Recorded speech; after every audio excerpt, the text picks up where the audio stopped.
Have you ever noticed that the more desperately you want something, the more it seems to slip through your fingers? You write affirmations, you create vision boards, you meditate on your desires, but the one thing you crave most, that partner, that financial freedom, that state of perfect health, remains stubbornly out of reach. You've been told to ask, believe, and receive. So why does it feel like the universe isn't listening? What if I told you that the universe is listening with flawless precision, and that the very act of wanting is the signal you're sending that's pushing your desire away? This isn't a flaw in the system. It's a fundamental law of reality you were never taught to use. The state of wanting, of hoping, of waiting, is a vibrational frequency. It's the frequency of not having. When you desire something, you are, by definition, operating from a state of its absence. You are energetically screaming into the quantum field, "I don't have this." And the universe, which is an impartial and infinitely powerful mirror, simply reflects that truth back to you. It doesn't judge your request. It doesn't decide if you're worthy. It just flawlessly reflects your state of being. You have been treating the universe like a cosmic vending machine, putting in requests and hoping the right item drops. But the universe is not a vending machine. It is a mirror. To change the reflection, you don't shout at it. You don't beg it. You must change what is standing in front of it. You must change yourself. This is the great secret that separates frustrating spiritual practice from effortless creation. It's the shift from desire to embodiment. The solution is to stop asking for what you want and to start becoming the person who already has it. This isn't about pretending or faking it till you make it. This is a deep, cellular shift in your identity. This is the principle Neville Goddard called assuming the feeling of the wish fulfilled. I call it entering the God state. The God state is a state of being where your internal frequency, your very energy, is indistinguishable from the reality you wish to experience. You are no longer a person wanting love. You are the embodiment of love itself. You are no longer someone chasing wealth. You are the frequency of abundance. In this state, there is no separation between you and your desire because you have become it. How does this work? It's not magic. It's physics. The observer effect in quantum mechanics reveals a profound truth. Reality exists as a sea of infinite probabilities until an observer collapses one of those probabilities into a fixed experience. You are that observer. Your state of being is the signal that collapses the wave of potential. When you are in a state of lack, longing, and desire, your energy is scattered and incoherent. You are sending a fuzzy, chaotic signal into the quantum field, and so the field reflects back a fuzzy, chaotic reality.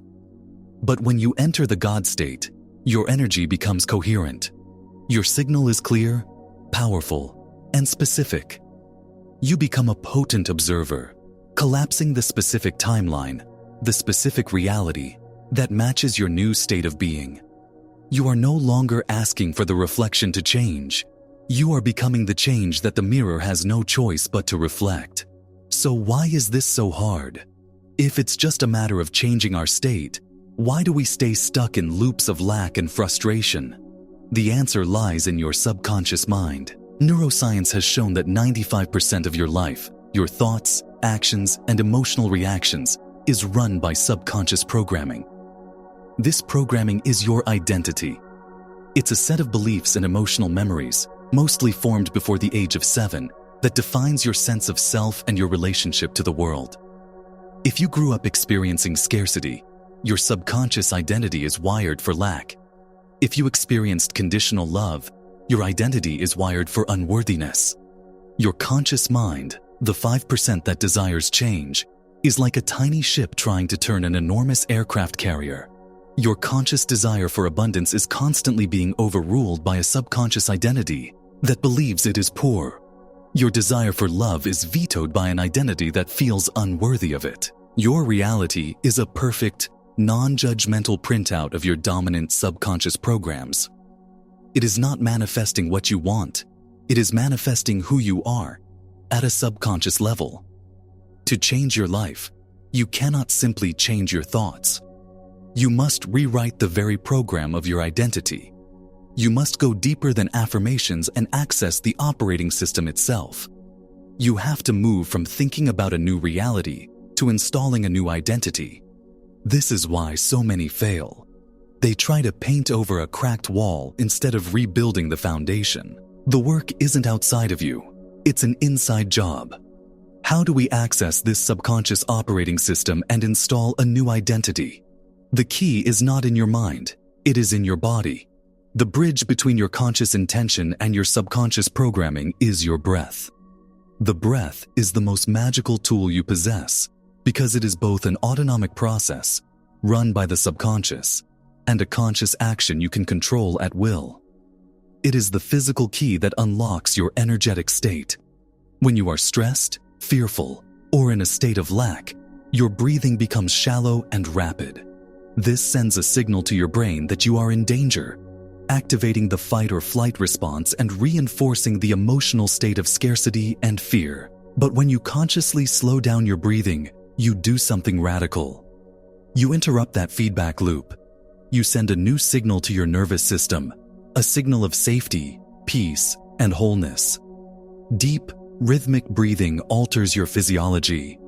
It has been scientifically proven to create what the HeartMath Institute calls heart-brain coherence, a state where your heart, mind, and emotions are in energetic alignment. This coherent state is the signature frequency of wholeness. It is the frequency of the God state. By consciously controlling your breath, you are taking the helm of your autonomic nervous system. You are moving from being a passenger in your own body, driven by old programs, to becoming the pilot of your energetic state. You are using the physical to influence the metaphysical. The breath is the remote control for your vibration.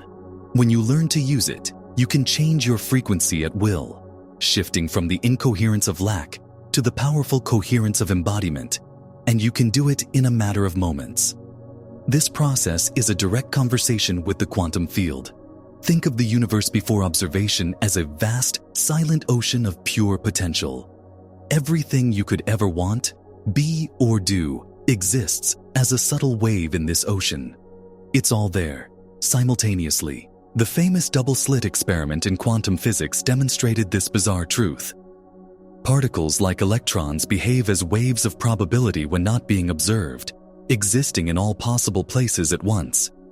Only when a measurement is made, when an observer looks, does the wave collapse into a single definite particle in a single place. You are the observer of your reality. Your state of being is the act of measurement. When your state is one of incoherent desire, you are like an observer who can't decide where to look.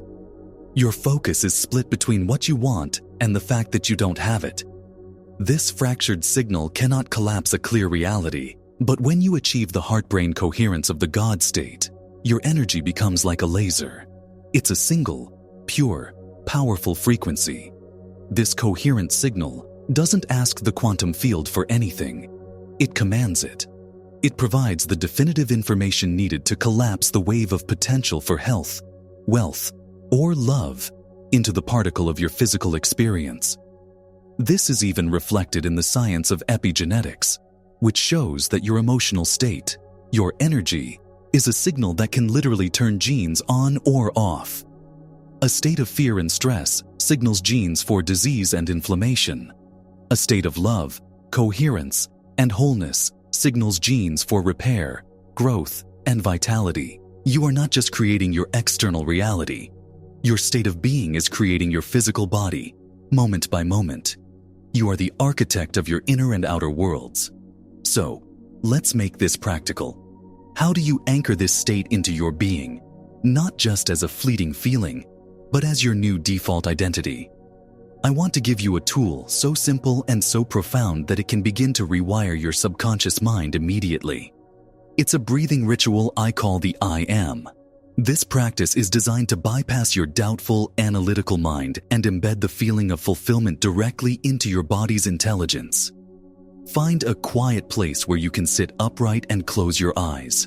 Place your hand on your heart to create a physical connection. Now, you will breathe in slowly and deeply, and as you inhale, You will mentally declare the word I.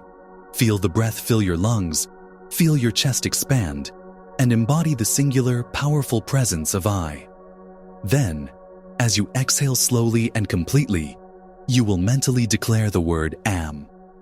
Feel the breath release. Feel your body relax and surrender into the infinite, formless state of being that is am. Inhale, I. Exhale, am. Do this with me now. Inhale deeply, filling yourself with the knowing of I. Exhale completely, releasing into the peace of I. Don't just think the words, feel them. I is the declaration of self, the observer. Is the connection to the field of all potential, the observed. Together, I am is the ultimate statement of creative power. It is the name of God in ancient scriptures. It is the declaration of existence itself. When you practice this, you are not affirming that you will be something. You are activating the state of being it right now. You are synchronizing your breath, your heart, and your mind to the frequency of pure presence. This is the frequency of creation. Practice this for 5 minutes every morning and every night. Use it anytime you feel yourself slipping into the old state of lack or fear. It is your anchor. It is your reset button. It is the way you practice becoming until being becomes your natural state. As you begin this practice, be prepared. The old you, the identity built on lack and limitation, will not go quietly. It will rise up with all its familiar arguments. This is silly. This isn't working. Who are you kidding? You will experience doubt, frustration, and the powerful pull of old emotional habits. This is not a sign that you are failing. It is proof that you are succeeding. You are shaking the very foundations of your old identity, and it is fighting for its survival. Do not fight back. Do not argue with the doubt. Acknowledging it gives it power. Instead, simply notice it as the static of the old signal and gently, lovingly, return your focus to your breath. Return to I am. Every time you choose the new state over the old pattern, you are carving a new neural pathway in your brain. You are weakening the subconscious program of lack and strengthening the program of wholeness. Think of it like tuning an old analog radio. When you're between stations, you get static. You don't get angry at the static. You don't try to analyze the static. You just calmly and persistently adjust the dial until the signal becomes clear. Your breath, your focus on the I am state, is you adjusting the dial. Your consistency is what will lock in the new frequency. It's not about achieving a perfect, uninterrupted state of bliss from day one. It is about the persistent practice of returning. Returning to the breath. Returning to the feeling. Returning to the truth of who you are. The old identity took a lifetime to build. Be patient and persistent as you build the new one. Your reality will shift not based on one perfect meditation, but on the dominant frequency you hold throughout your day. Your job is to make the feeling of I am your new home. The journey we have taken today leads to one profound, life-altering realization. Your life has always been a perfect manifestation. It has been a flawless reflection of your dominant state of being. The moments of struggle, the patterns of lack, the persistent absence of your desires were not failures of the universal law. They were proof of its unwavering perfection. The mirror has always worked. You were just unconsciously showing it an image of what you didn't want. Now, you know the secret. Now, you have the key. The power was never outside of you.